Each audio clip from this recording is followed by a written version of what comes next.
happy to have you here with us. This is the 8th season of the Diane Marek Visiting Artist series. And we're celebrating this the spring installment of the series with a visit and a lecture by the artist Michelle Segre. Tonight, Michelle will talk with you about her artistic practice, and we will open her absolutely gorgeous exhibition in the Cress gallery afterwards. It's important that we point out that this is just one small part of Michelle's itinerary while she's here.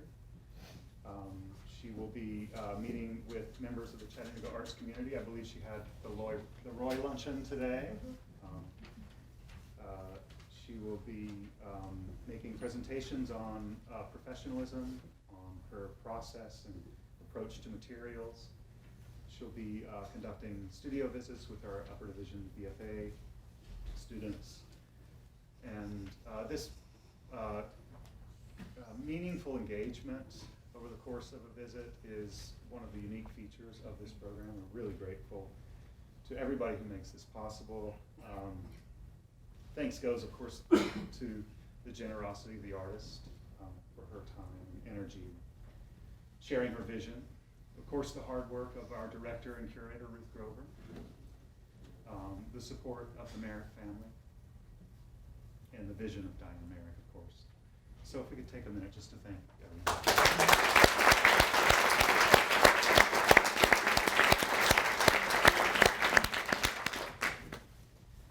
I'd also like to take just a moment to recognize the friends of the gallery who are here, and just the friends in general. Donations from the friends make the exhibitions associated with the visits possible. And it's this coupling of a meaningful visit and a contemporaneous exhibition that makes the program truly unique. So if you're a friend of the gallery in the audience, thank you for your support. And of course, thank you all for being here. This is always a joyous occasion for us.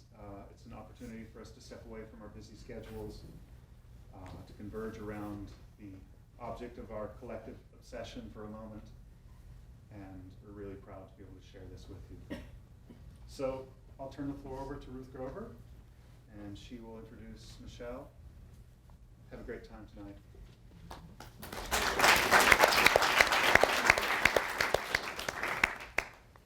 And of course, this is a wonderful evening to see so many people here at this lecture, the Diane Marek Visiting Artist lecture, and to have Michelle Segre join the list of artists who participated in this over the last 8 years. It's really an honor, Michelle.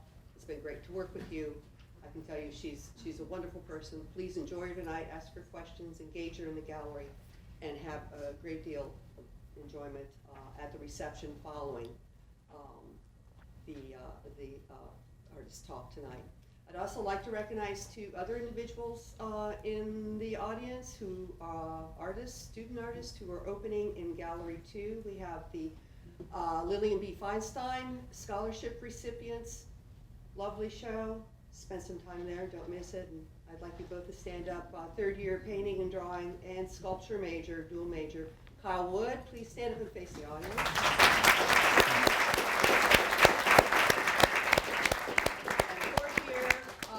Photo Media Arts major, Karen Beto.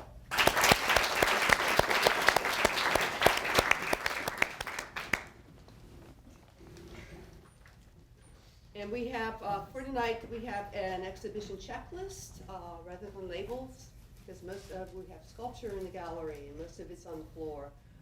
So please feel free to take one of these to help guide you around the exhibition, or don't hesitate to ask Michelle or I about information about the work itself. Michelle is here from New York City. We don't normally have such a New Yorker here for an exhibition, but she's lived there since she was 5 years old. So she has a great deal of history, both artistic and about the city itself. She received a BFA from the Cooper Union School of Art in New York, studied abroad with the Tyler School of Art in Rome, Italy.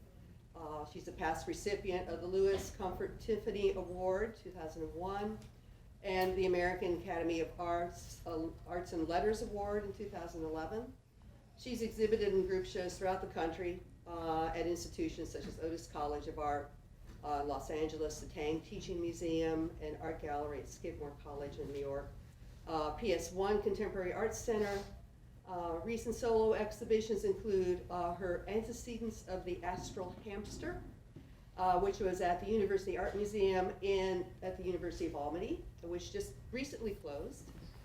Following this exhibition, she will open on February 15th at Derek Eller Gallery in Chelsea. So she's been very, very busy. We're very fortunate that you're here, I believe. She's represented by Derek Eller Gallery in New York and by Daniel Weinberg Gallery in Los Angeles, and she currently teaches at the School of Visual Arts in New York City and LaGuardia Community College in New York City. Her exhibition includes recently completed sculptures alongside conceptual sketches and earlier drawings that provide a glimpse into the evolution of her highly personal approach to materials and process. And we have like rich artistic past here, converges with rising trajectory of the artistic presence. Michelle, we're very fortunate to have you here and can't wait to hear what you have to say tonight. Please, welcome Michelle.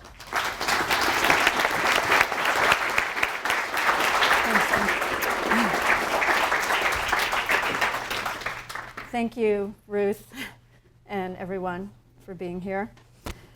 So I'm going to show you images going back to 1995.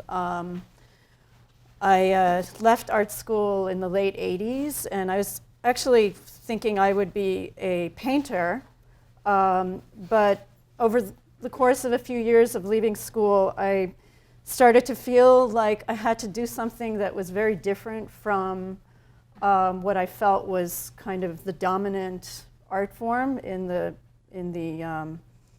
art community, which was painting, and I felt like increasingly an interest in making three-dimensional forms. So I started including more three-dimensional things in my paintings, and then eventually they ended up on the floor and became invasive into the space. So I was also I wanted to make what Giacometti has called the disagreeable object. So I had this interest in making forms that were both grotesque and also seductive at the same time. And I started making objects that were based on things that were recognizable from the real world, but then transformed in some way. So in this case, this is in case you haven't recognized it, it's supposed to be a cheese. It's called Big Cheese from 1995.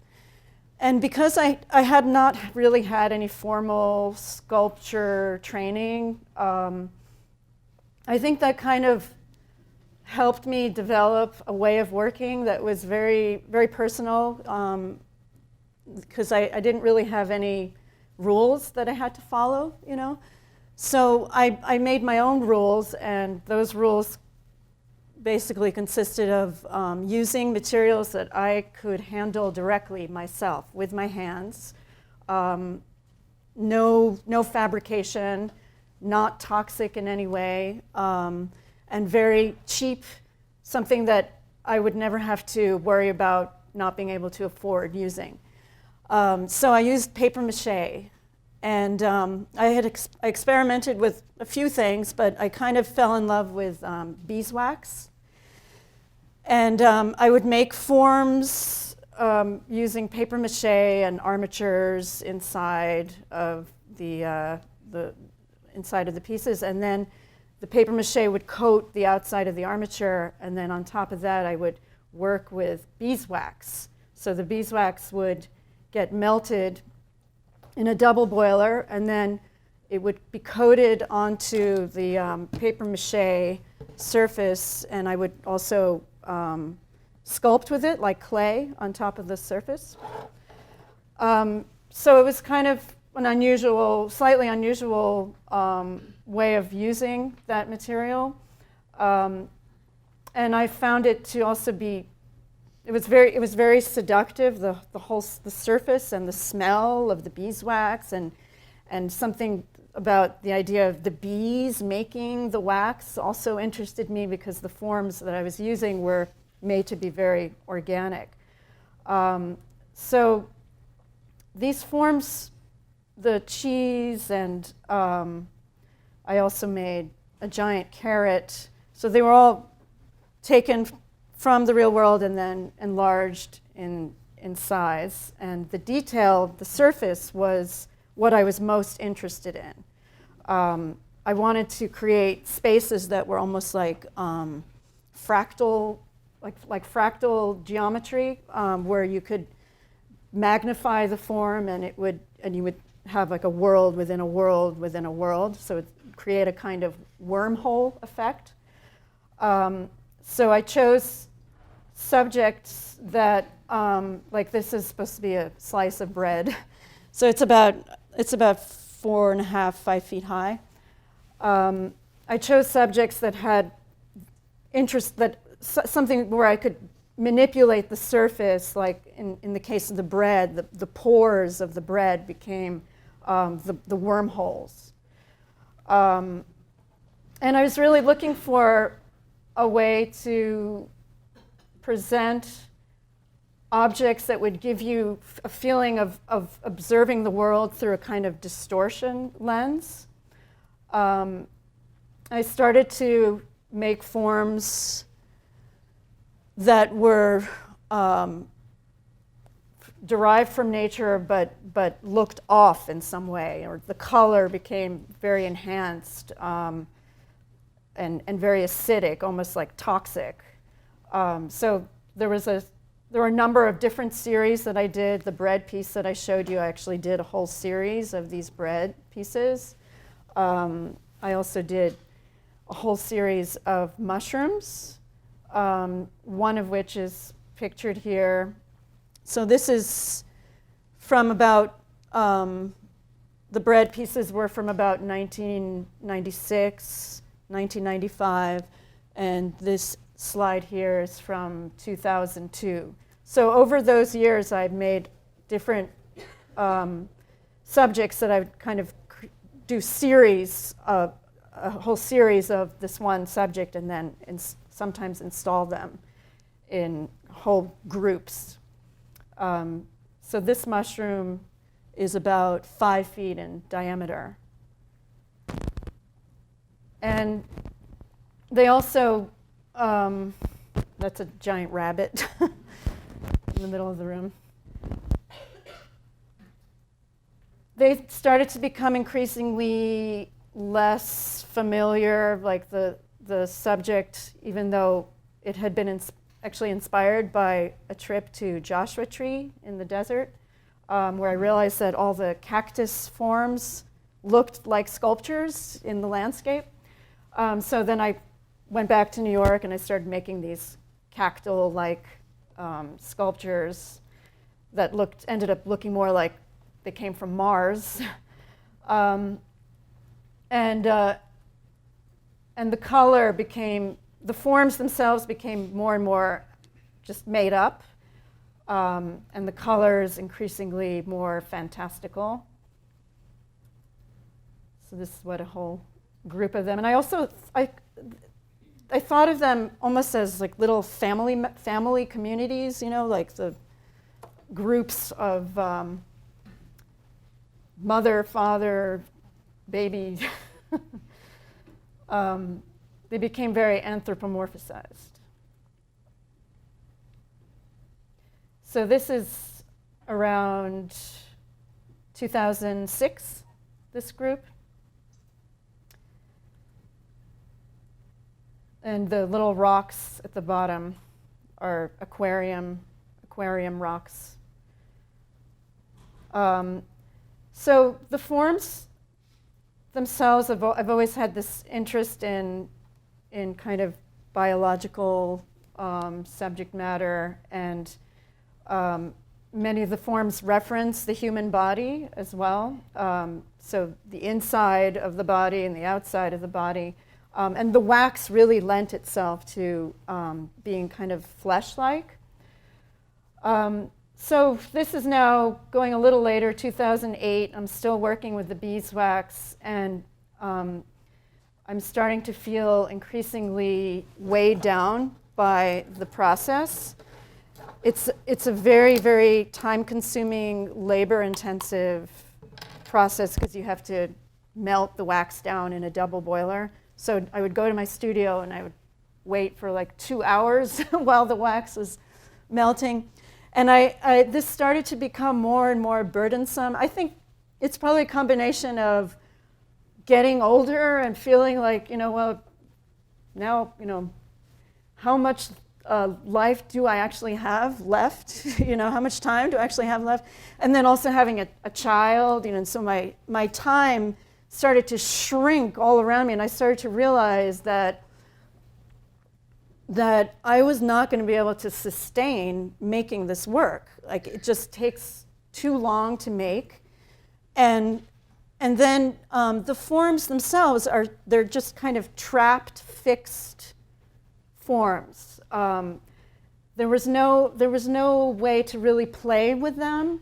I would make the armature, coat it, and then enclose everything in the wax. And I had this feeling like I was so dependent on this wax that I could never do anything else. I could never introduce another material because the wax would have to coat that other material. So it was starting to increasingly feel like a burden, and that it was something that I had to break from. So with this body of work, I mean, it's kind of funny because I did a whole body of work that involved eyeballs, which is like one of the most cliche things you could possibly choose to to focus on. The eyeball became like, the window into like self-reflection, and I think the works themselves, I was going through kind of a weird time, and the works themselves reflect this state of anxiety, like this this piece. I mean, I also was, playing with that, with exaggerating that state a little bit as well. But it was actually a real state. And so every piece was like, it was almost like the sculptures themselves were yelling back at me, like, get me out of here, like, enough with this wax. So it was during the making of this show. Oh, what happened? My whole thing just disappeared. It was during the making of this show that I started to feel like I had to do something else. So I kind of pushed myself through this work. Is that right? Yeah, it's 1 through 104. Try to put it over here. Where? I can't. No, so it's anyway, it's these, right? Yeah.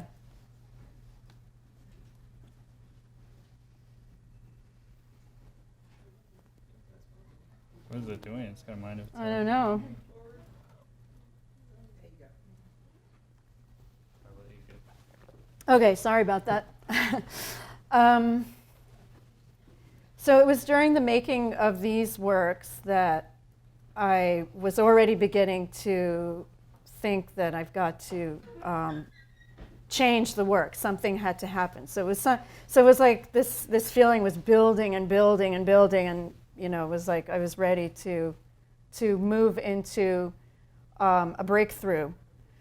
And I started, even with these works, to kind of attack the wax more, a lot of the color that comes through here is from scratching into the wax. So there was like a pink wax underneath and a black wax on the outside. So I would carve into it, kind of like marquetry. Sometimes I would fill in with another color. And like this piece, all the wax was scratched off with various tools and left this residue. So I kind of ended with a bang with the wax. Like this is probably the largest wax piece that I made, and it's called Portal. And it's about 7 feet tall, and has a very intricate surface that took me what felt like years to make. And you can see how like these types of spiral shapes are something that still interests me now with this new work that different work that I make. But the spiral is like the entrance or the exit. You know, it becomes like either the escape hatch or the entrance hatch. So that show was in 2008. So 2007, from about 2007 to 2010, I was working on changing my work, breaking through. And I would go to my studio and I would struggle with not using beeswax. I finally realized that I had to just completely cut it out 100%. Like there was no way to just use a little bit of it. I just had to cut it out completely. And really, it's like I'm talking to you about an addiction, a drug addiction. It was kind of like that. I would go and I would make, this is the type of stuff that I was using as armature underneath the wax. So it would start with a metal armature, and then the white is paper mache, and then the wax would go on top and enclose everything. So for months, I remember I had this piece. I had made the form, coated it with the paper mache, and I just had it sitting there in my studio, and I wasn't allowed to put any wax onto it. So I would go every day to the studio, and I would sit in a chair, and I would stare at it. And I'd be like, I really want to put some wax on there. And it just, because it just looked like nothing to me. I felt like I had no connection to it at all. Like it didn't look finished until it had wax on it. And after this went on for months, and then all of a sudden one day, I don't know what happened exactly, but something clicked in here. It must have taken that long to process through my brain. I went into the studio, I looked at the piece, and I said, this is it. This is the piece. Like, it's done. and from there, it was like just this whole new world just opened up for me. Like suddenly I saw like a million possibilities in front of me that I could do. You know, like it just literally overnight, it felt like it transformed my whole approach to art making. And so that was the piece before this was the very first from that group. And then I started to introduce other materials, like just little test pieces that I'd had sitting around my studio for years. Some of them, like some of these, this is called Piece with 3 Hanging Forms. And 2 of them were just things that had been like little experiments that had been sitting around for like 10 years. And I started to incorporate fragments of things, you know, and putting them together. And the little pebbles are actually cat litter. I had a bag of cat litter in my studio, and I mixed it with Elmer's glue, and I realized it turns into this kind of clay, because it is clay, though it doesn't smell that great. And it was a very exciting moment. And so a lot of the subject matter is very still connected to the things that I was interested in with the beeswax pieces. But I realized that I also could open up my references, and they became much more kind of going from macro to micro worlds. You know, like I started to see satellites and solar systems being, you know, like little models of solar systems. As well as more microscopic kind of views of atoms and bacteria. And it was a very liberating way to work because I realized I could put anything in there. So even like old wax pieces, and so the wax was able to come back in other ways. Like this was like a blob, a waxy blob that had been sitting around the studio for a while as well. So this is now 2010. I showed a group of these pieces in Los Angeles at the Daniel Weinberg Gallery, where I'd been showing for a few years already. And I got a very nice response from that. And that's it. I'm done. No.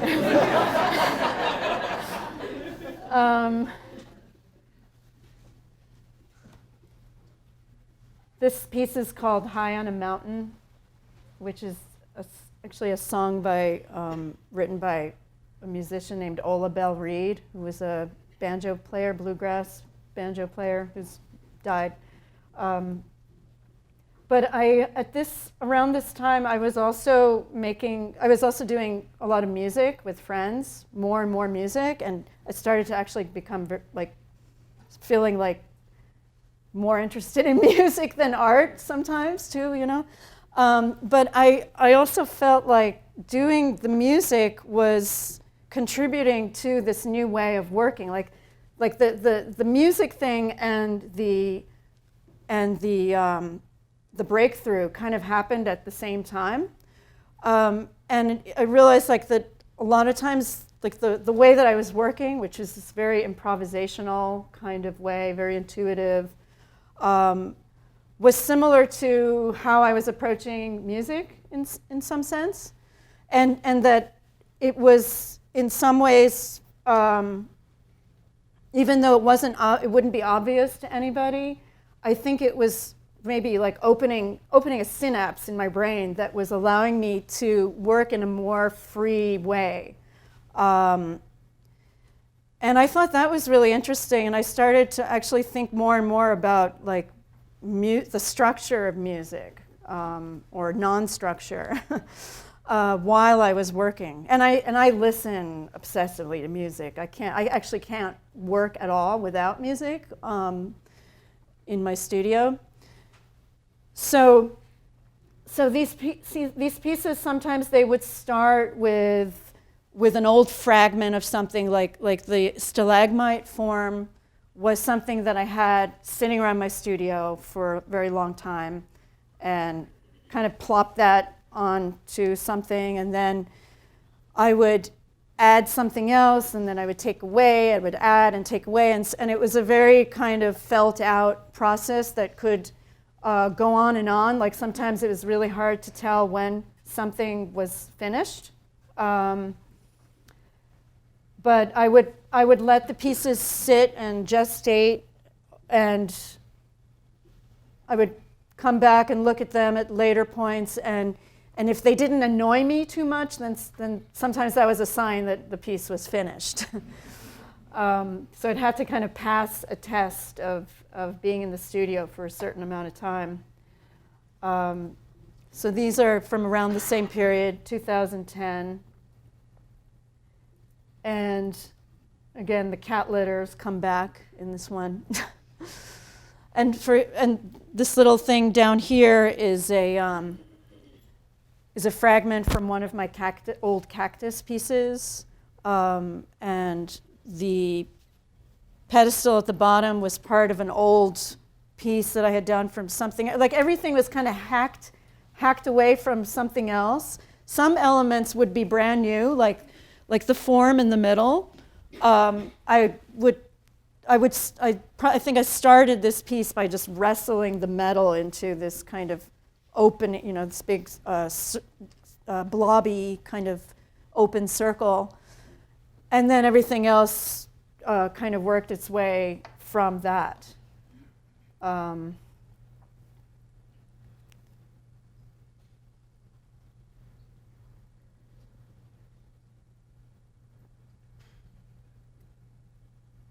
This piece is called Synapse, and it's one that I felt was doing that macro micro thing where it's both referencing a solar system and also a microscopic world. There's this really great film by the Eames couple, the designers Eames, called Power of 10. I don't know if any of you have seen it. Yeah, it's great. If you haven't seen it, it's a fantastic film that deals with scale. And there's this couple that they're having a picnic by the riverside, and the camera, I think first they go macro, I can't remember. But the camera starts to back away from them, and then continues the powers of 10 in the direction of enlarging into space, and just goes out into the cosmos, and then goes back in the other direction and goes back to the couple in the picnic and zeroes in on somebody's hand, and then goes through their cell structure into the nucleus of the cell, and so on until you reach the atomic structure. So it was this kind of like wormhole of back and forth in space. That little film has been very inspirational for me. This material is actually plasticine, because they have those intense colors. I don't know how long they're going to last, but but they're really fun to work with. So this is now a view of the last show that I did in New York City, which was called Lost Songs of the Filament. I wanted to title the show as though it were the name of an album, Lost Songs of the Philippines. But to accentuate the connection to music, filament could be like the string of the guitar, or it could also be the light bulb filament.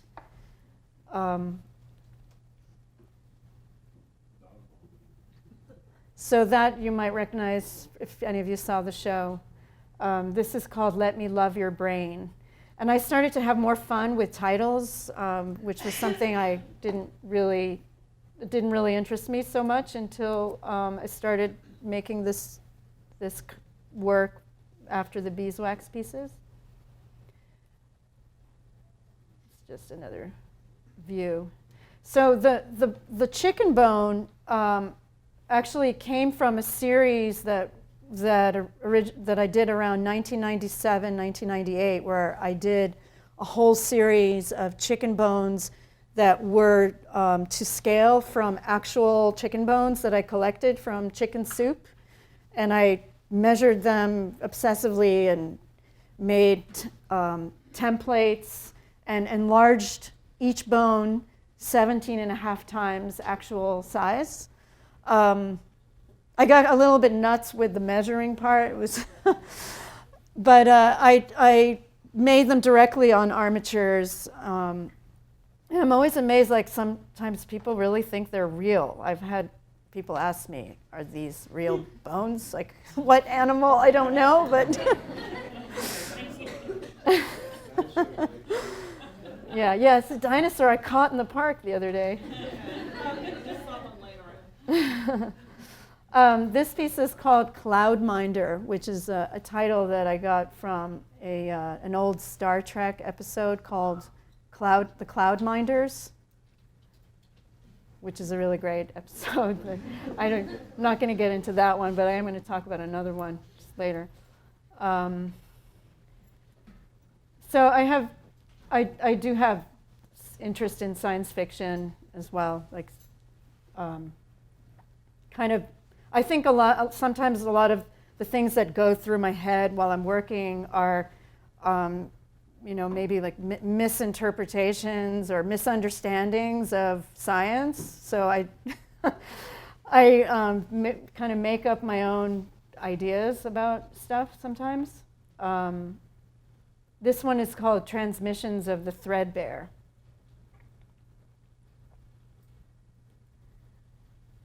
This is called God's Eye, like with a Z, as in Godzilla. And it kind of started, I started with a kind of center cross form that I had discovered the plastic lace that you see in craft stores. And I had this memory of of using that in summer camp to make little necklaces and bracelets and stuff. I was like, oh, I remember that stuff. I bought a bunch of it, brought it back to my studio, and I was just kind of fooling around, doing some, attaching it to something, and I realized that I was making a God's eye without even intending, and I was like, oh no, it's a God's eye. So I decided I'm going to make a gigantic God's eye. So I made this very large God's eye, and I actually went online, I remember, to see is there some special thing I need to know about how to make a God's eye? So I looked it up, and lo and behold, I came across like 1 million websites devoted to the making of God's eyes. There are people out there who make God's eyes that blow this away, so much bigger, and it was kind of an eye-opener. And the mailbox at the bottom is a found object that I got from a friend who had it on her property. So these are just some close-ups. So I started to incorporate more fibers into the work. I really enjoy using yarn and thread, and it's just so soft, and so nice to the touch compared to a lot of like the metal stuff that I play with.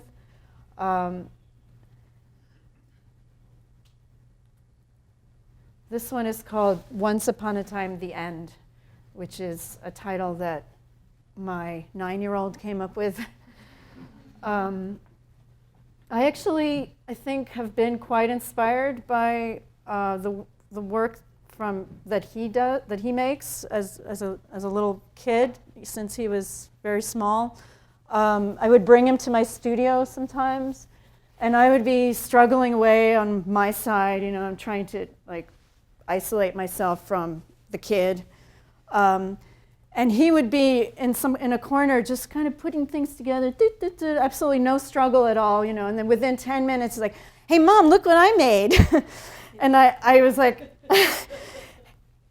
every time I brought him to my studio, I would initially be afraid of him breaking things and touching any of my stuff. And then by the time he had to leave, he would have made something that was so cool that I would be asking him if I could use it.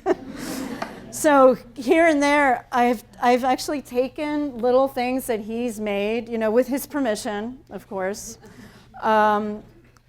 This yellow blob here, he was in my studio one day, and he just spilled a bunch of paint onto a surface, threw pebbles on it, and I didn't pay much attention to it. And then the next day, it had dried, and I was like, wow, that's kind of cool. So I actually I'd have to give him full credit for that, because this is something that I started making deliberately on my own, imitating my 9-year-old. So I'm coming clean with you. Then the thing at the bottom is a rock from my neighborhood in Brooklyn. And I brought it back to the studio. It was really heavy. It was concrete. And I didn't know what I was going to use it for. And then one day, when I was working on this piece, it kept falling over. So I took the rock and I plopped it on the piece just to hold it temporarily, and then realized that I should leave it there. So it's attached with paper mache. This is called Oracle in Reverse, which is kind of taking a title taken from Robert Smithson, Ruins in Reverse.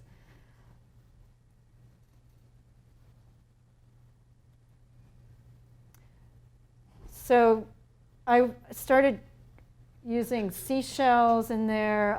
This piece is called The Collector. I was seeing it as this kind of monster that was accumulating material all from its environment, and everything getting caught in the webbing. Those pitchforks are old pitchforks. What did I want to say about this piece? Oh yeah, I was going to show you the process of what happens, the whole process of how I make these things. So like I said, I'll often start with just a single form. Sometimes it's something that's been sitting around a long time. Sometimes it's new. I started with this metal ball, and I initially started wrapping it up a little bit. Plopped it on some milk crates that I had sitting around with plaster smeared on them. And at any point during the making of this piece, I would think to myself, oh, this could be done. And then I would leave it for a few days, or sometimes just a day.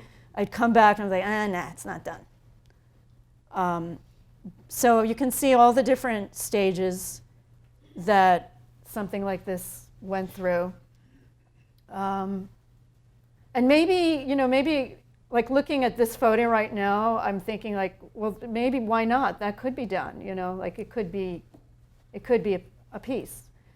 Then it starts to get a little more organized, and once it's more organized, it's like it's hard to turn back unless you destroy, which is, I feel like that's a very important part of the process of making this work, is that at any point during this process, I don't feel like I want to be attached to the form. I feel like I should always have that freedom to go in there and just take it apart and rip out half of it, or destroy a whole section, because once it gets too precious, it's this feeling like usually that results in something lacking an edge, and for me that's the most important thing, is to keep that edge, keep the edge of feeling, keep that feeling of the possibility of the piece just being a total failure, so that it's always kind of on the edge of an abyss, so to speak, and that keeps it exciting for me. So at one point there was a photograph from a newspaper stuck in there, which I later found out was it was a photograph of a very angry man who was yelling at reporters. And I found out later it was the owner of, I think, the Mets? Some sports team who was involved in an embezzlement scandal of some kind. I can't remember the details, but so I got rid of him. And the pitchforks went in instead and took his place.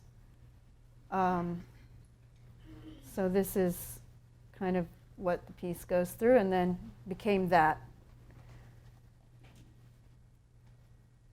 This one's in the show. It's called Synapse 2.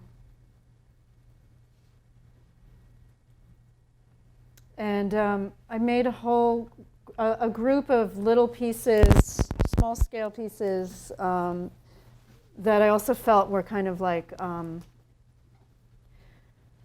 almost like models for possible very large works. This one is called Important Meteorites, which was an ad in the New York Times for an auction of meteorites that was taking place, and they had a big headline that said, "Important meteorites for sale."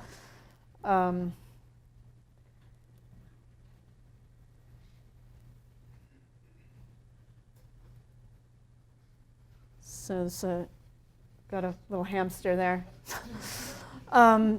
This hamster theme comes up again.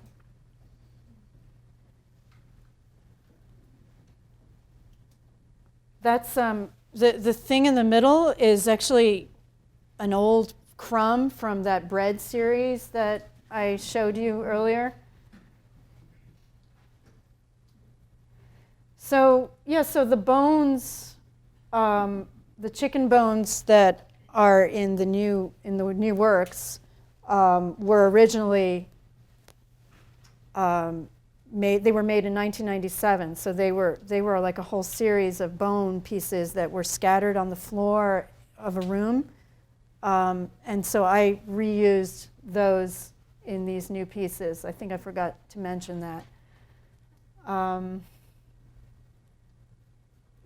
That has a real mushroom in it. So these smaller pieces then went on to kind of inspire some larger work that I'm going to show you, which involved the mushroom. This is called Ignatz syndrome. Ignatz is the mouse from Crazy Cat, who uses a brick that he throws at Crazy Cat as a sign of his love for Crazy Cat. When the brick hits Crazy Cat, little hearts fly up in the air. I don't know why I titled it that exactly, but I have a great fondness for Crazy Cat. And these brick forms are old wax bricks that I had made a long time ago. So after this one is called, oh no, I don't have the title for that. That's a piece of driftwood, actually, that's got paper mache on it.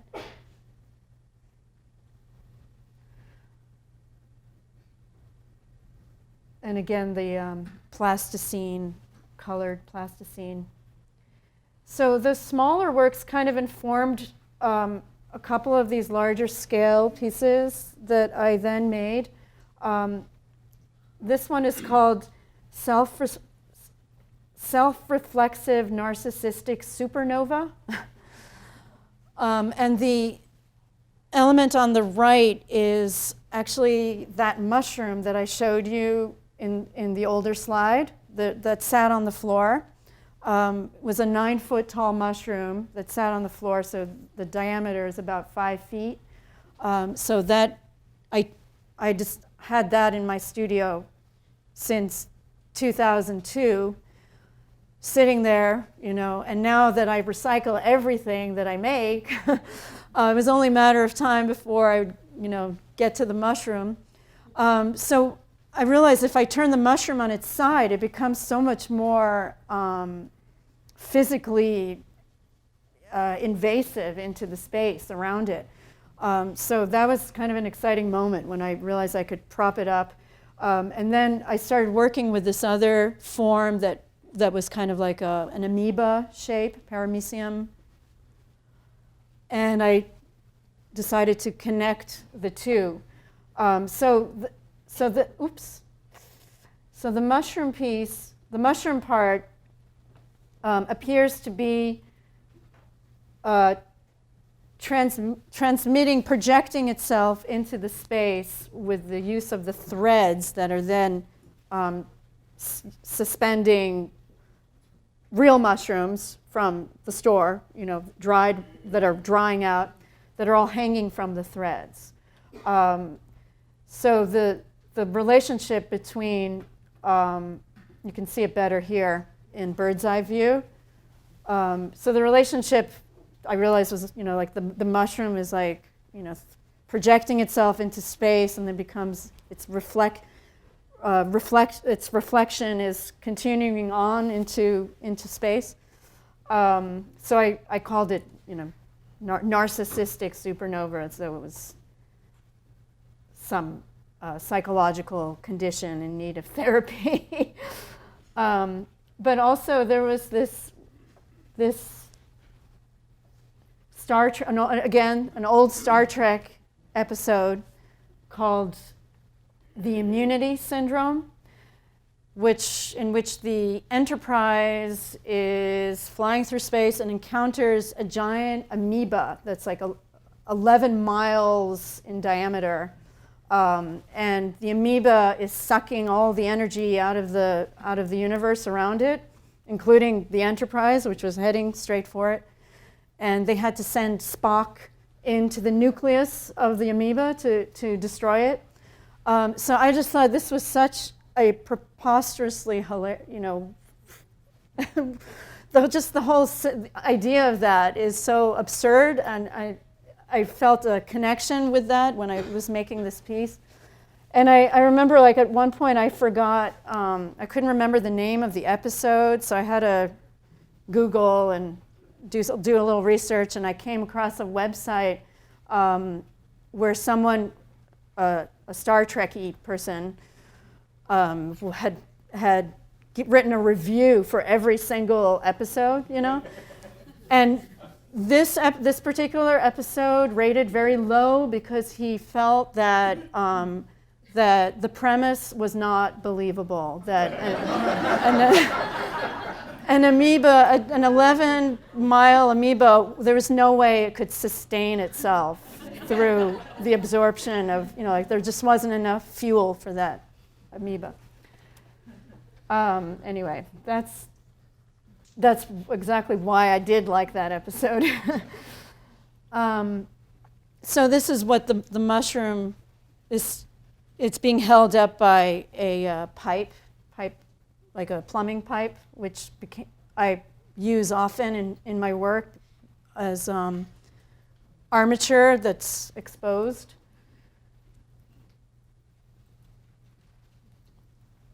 And that's the back of the mushroom cap, where you can see the hamster again over here.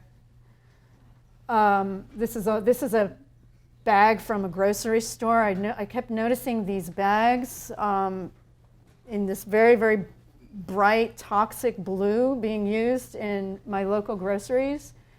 So that kind of made its way in there. And I had a lot of fun making this because I decided I'm just going to put a painting on the back of this mushroom. And it's kind of a painting. I don't know what else to call it. But also kind of looks like a map of some kind.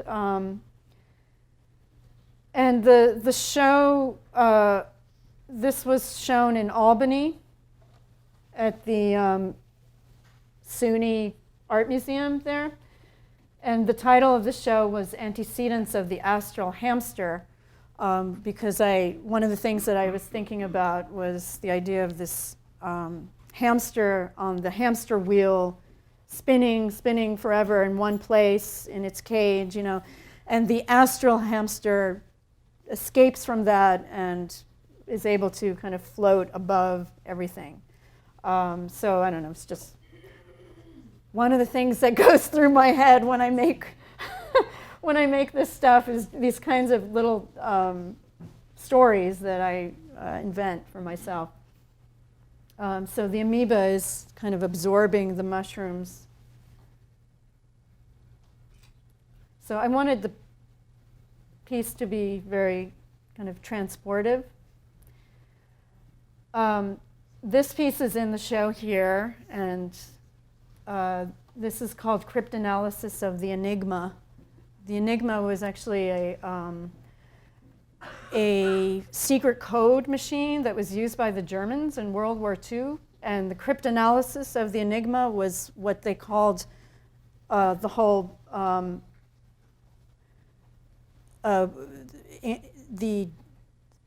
the discovery of how to break the code was called the cryptanalysis of the Enigma. It's kind of an interesting story, and I have always felt that some of these pieces are like transmitters of information or receivers of information. So that's one of the reasons why I titled it that.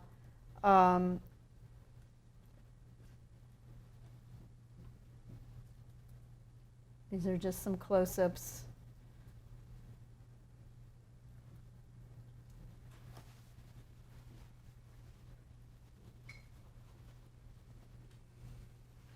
So this piece is such a kind of rat's nest of strings and yarns, and I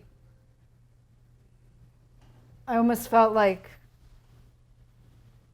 there could be really no way to know if it was finished at all. You know, like I could take this back to my studio and just turn it into something else. And I've realized that's one aspect of my work, you know, because I'm already recycling what I do, a lot of the elements. And I kind of wonder, like, how long is it going to be before I decide to do that to this body of work that's sitting in the museum. So how much time, does anyone have the time? Or what is? Got to wrap it up? We have about 10 minutes. Okay, good. All right, so yeah, so the last piece I'm going to talk about, I guess. So this facsimile wall kind of started out as an idea for a book. There are these little moleskin sketchbooks that many of you probably are familiar with, and I like to I've kept them for several years now, and I take them with me everywhere, and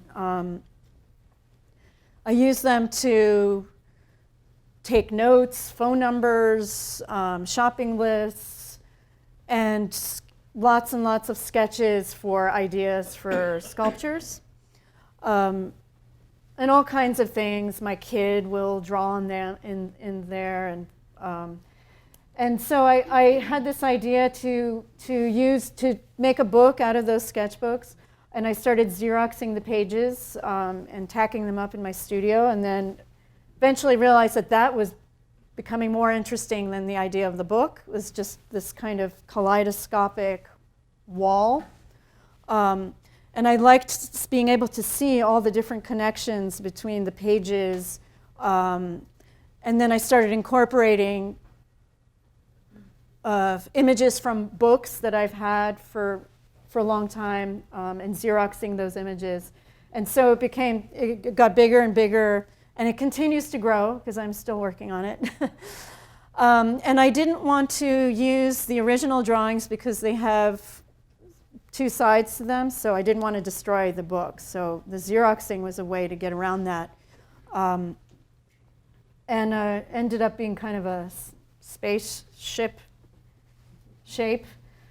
But the sources are very varied, like this is from a book on fractal geometry. There's a lot of images from this Rocks and Minerals book, and a lot of Time Life books, like this is an image from the Time Life book, The Mind. It's a whole series of these science books. This here is an image of a head exploding, and that's from the movie Dawn of the Dead. I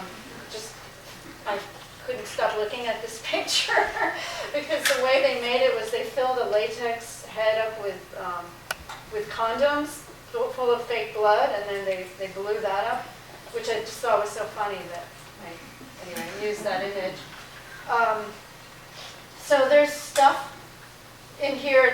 There are. It's kind of hard to see, but there's a game of hangman that I played with my son. I mean, it's just got lots of different things. I'm going to be ripping that drawing out of a book that it's headed for something. It kind of changes your whole relationship to how you work in those sketchbooks. Because one of the beauties of using those kinds of books is that you just put anything in there and there are no mistakes. You just have this kind of freedom to just put nonsense in there that and the freedom of that really like keeps everything so kind of fresh and so varied and open. And once you know that the drawing is definitely headed for, you know, like I'm going to use this in my facsimile wall, and it changes your relationship to how you approach the making of those drawings. So it kind of, I'm not sure it's going to work. It will have to be an experiment.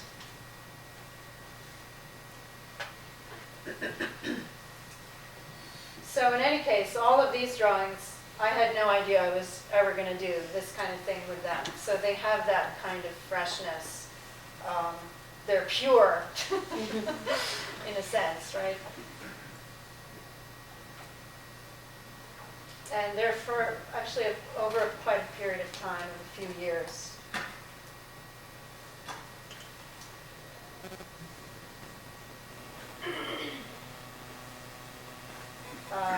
So just to quickly show you, these are two pieces that I just made in the studio. This one, and that's a close-up. It's a cage made out of electrical wire. So I made the cage. It's just one strand of wire that just continuously goes in all the directions to create the cube. And then the yarn all meets in the center. So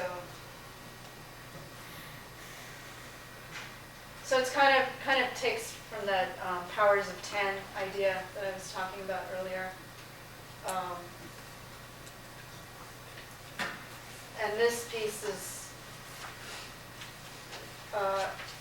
also brand new, to the point where I didn't take the cardboard off the floor yet. So, but those are pieces of bread that are hanging in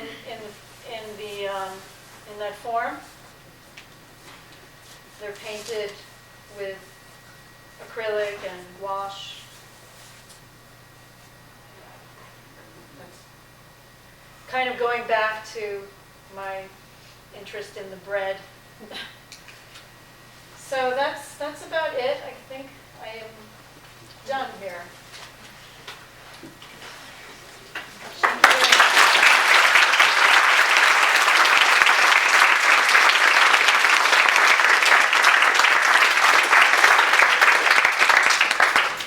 Questions? A few minutes for some questions.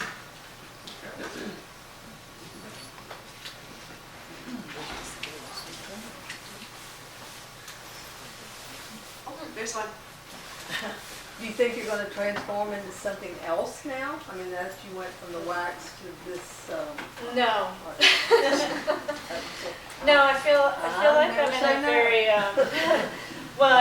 I don't. I feel like I'm in a very comfortable place right now, where just the whole energy of making work feels really good right now, and things can happen more quickly, and it's very exciting. How do you feel about the symbol of the circle? Because I feel like it's a common thing that you use in all of your work, and it's almost this like container for everything. Yeah. That you, like, stick everything in. Yeah, I mean, I think of it as a kind of portal, you know, and then also as, you know, when I was talking about the idea of the transmitter and receiver of information, I see it as something that either projects energy out or brings energy in.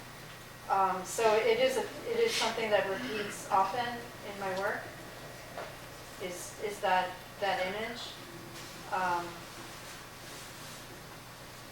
Yeah, I mean, I don't know why. I mean, I'm not sure how to explain that, but it's something that interests me. Also, when I look at work that I like, I feel like it has a kind of aura, an energy aura, you know. So I feel like when I'm making work, I'm trying to capture that, you know. That's one of the things that gives the form presence. Well, I find it fascinating that some of the pieces are 20 years old, coming back into this and bringing new life, and that they've withstood that time with the beeswax. Is that ever an issue, or even the paper mache? Well, beeswax actually is very archival. I think there's things from ancient Egypt in wax. One of the problems is cracking, not cracking, but like things breaking off. But then, like with that mushroom piece, which was made in 2002, the only problems I've had is occasionally like a part of a fin comes off, but then it can be, the wax can just be softened and it can be reattached. So it's kind of an amazing material. I mean, You still like it? I still like Yeah. it did become really hard to use it when I started adding pigments to it. I started adding oil paint for the color, and I think a lot of the fumes from that were not particularly healthy, and I felt that, and that was another reason why I decided not to stay with that material. Does your son have a pet hamster? Well, there was a story, a kind of a sad story, but I didn't want to get into it to impress everyone.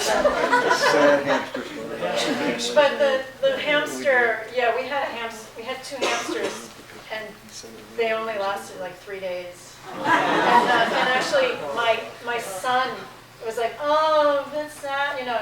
And he got over it in like literally 2 minutes, and I was totally traumatized. They're very fragile animals.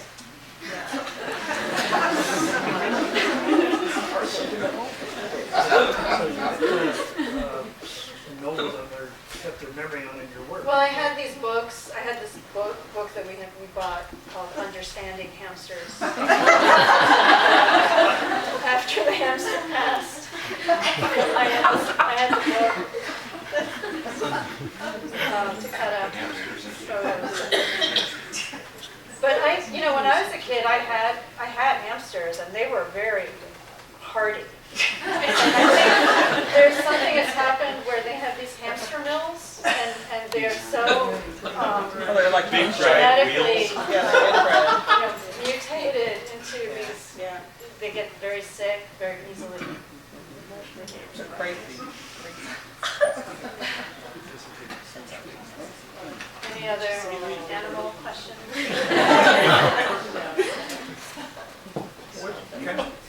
Well, we have a wonderful reception for you in the lobby, that's all. One question. There's one more question. Oh, one more question, okay. I was wondering if intellectually you would place your work as sort of flights of naivete. You mean like naive art? Forms of naivete, because a lot of your work, I noticed, I would listen very carefully to it. You're intellectually very bright, yet the work is very almost childlike in a sense. Stupid, you mean? No. I didn't say that. But I guess what I meant, you spoke of your child and so on. Yeah. And I was wondering where your roots came from and where they sort of take flight and take form or fruition? Yeah, well, I think because I work very intuitively, and so when I look at the work of children, I'm very interested in that, and in you know, so-called outsider art or whatever. I have an interest in that work. I'm attracted to it, and I don't feel like. I feel like I developed my approach in kind of a similar way where I didn't go through a kind of academic process of learning how to make something. I just kind of did it. That's a refreshing part of it. Yeah, and so you know, I just try to retain that aspect. Does that answer your question, sort of? Yes and no. Yeah. Yes and no. You know, I have 1,000 questions. I was trying to figure which one I was going to ask you. Yeah, because all kinds of things came up as you spoke, and I was fascinated where some of them went and so on. Yeah, I could use an hour or two with you. I mean, like, it's kind of like that. I wasn't Matisse who said, you know, I try to forget everything I've learned when I go to my studio. I've tried, this is one of the things that I would like to do with the work, you know, it's just, Could I ask one more question? Were there particular artists of particular interests that were your inspiration? That inspired me? I saw, well, Eva Hess was an artist who inspired me early on when I first started making sculpture. Yeah. And then I also have to point out Lee Bonteque. I saw her retrospective in LACMA, was it? It was in Los Angeles. And I saw it there before it came to New York. And that just blew my mind. I mean, the newer work. She's incredible. Yeah, it was so stupendous, you know, so moving.